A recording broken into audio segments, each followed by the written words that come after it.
Go back to my question, how you all stand on the recovery plan, and talk to each other about it. What do we got 5 minutes. We can negotiate a deal right here. But I mean, do you favor this plan, Senator Obama, and you, Senator McCain? Are you in favor of this plan? We haven't seen the language yet, and I do think that there's constructive work being done out there. So for the viewers who are watching, I am optimistic about the capacity of us to come together with a plan.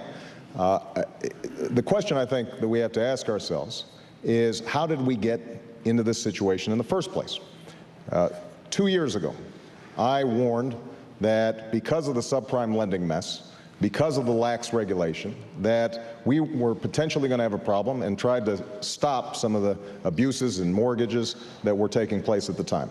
Last year, I wrote to the Secretary of the Treasury to make sure that he understood the magnitude of this problem, and to call on him to bring all the stakeholders together to try to deal with it. So the question I think that we've got to ask ourselves is, yes, we've got to solve this problem short term, and we are going to have to intervene. There's no doubt about that. But we're also going to have to look at, how is it that we shredded so many regulations? We did not set up a 21st century regulatory framework to deal with these problems, and that in part has to do with an economic philosophy that says that regulation is always bad. Are you going to vote for the plan, Senator McCain? I hope so, and I When as the United so. States Senator, Sure. you're going to vote for the plan? Sure, but let me point out, I also warned about Fannie Mae and Freddie Mac, and warned about corporate greed and excess and CEO pay and all that. A lot of us saw this train wreck coming. But there's also the issue of responsibility. You've mentioned President Dwight David Eisenhower. President Eisenhower, on the night before the Normandy invasion, went into his room and he wrote out 2 letters.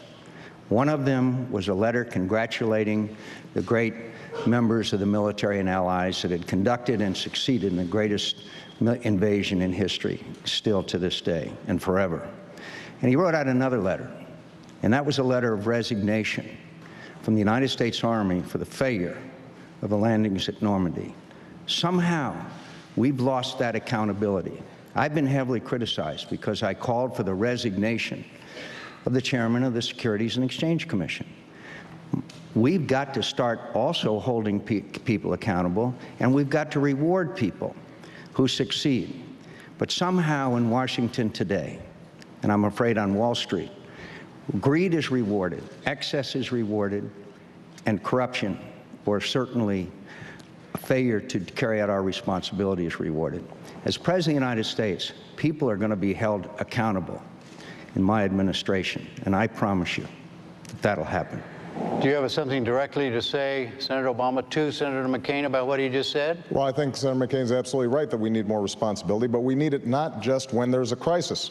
I mean, we've had years in which the reigning economic ideology has been what's good for Wall Street, but not what's good for Main Street. And there are folks out there who've been struggling before this crisis took place. And that's why it's so important, as we solve this short-term problem, that we look at some of the underlying issues that have led to wages and incomes for ordinary Americans to go down, the healthcare system that is broken, energy policies that are not working, because 10 days ago, John said that the fundamentals of the economy are sound. I do not think that they are. Say it directly to him. Well, John, 10 days ago, you said that the fundamentals of the economy are sound.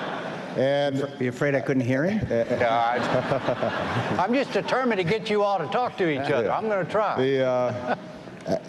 And I just fundamentally disagree. And unless we are holding ourselves accountable day in, day out, not just when there's a crisis for folks who have power and influence and can hire lobbyists, but for the nurse, the teacher, the police officer who, frankly, at the end of each month, they've got a little financial crisis going on. They're having to take out extra debt just to make their mortgage payments. We haven't been paying attention to them. And if you look at our tax policies, it's a classic example. So, Senator McCain, do you agree with what Senator Obama just said? And if you don't, tell him what you disagree with. No, look, we've got to fix the system. We got fundamental problems in the system.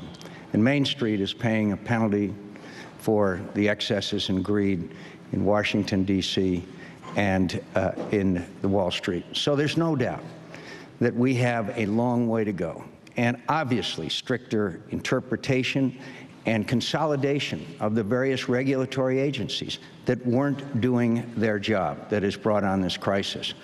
But I have a fundamental belief in the goodness and strength of the American worker, and the American worker is the most productive, the most innovative. America is still the greatest producer, exporter, and importer. But we've got to get through these times. But I have a fundamental belief in the United States of America, and I still believe, under the right leadership, our best days are ahead of us. All right, let's go to the next lead question, which is essentially following up on this same subject. And you get 2 minutes to begin with, Senator McCain, and using your word, fundamental. Are there fundamental differences between your approach